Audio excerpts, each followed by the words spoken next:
Pristopili so farizeji in da bi ga preizkušali, so ga vprašali. Ali je dovoljeno možu odsloviti ženo?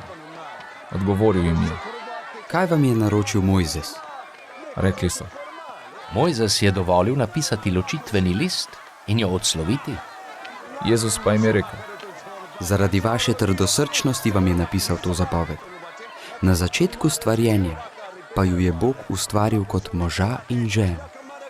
Zaradi tega bo mož zapustil očeta in mater in se pridružil svoji ženi in bosta oba eno meso.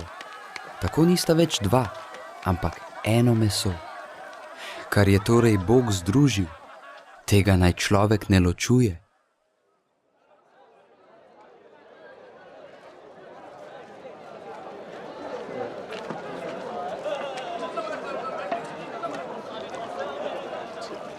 Ko so bili v hiši, so ga učenci spet spraševali o tem.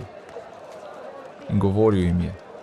Kdor se loči od svoje žene in se oženi z drugo, prešuštvuje z njo. In če se ona loči od svojega moža in se omoži z drugim, prešuštvuje.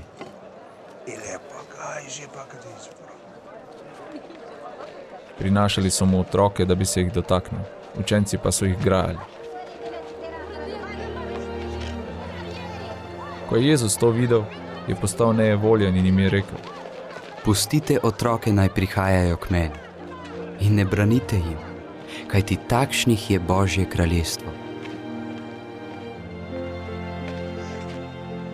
Resnično povem vam, kdor ne sprejme Božjega kraljestva kakor otrok, nikakor ne pride vam. In objel jih je, položil nanje roke in jih blagoslavljal.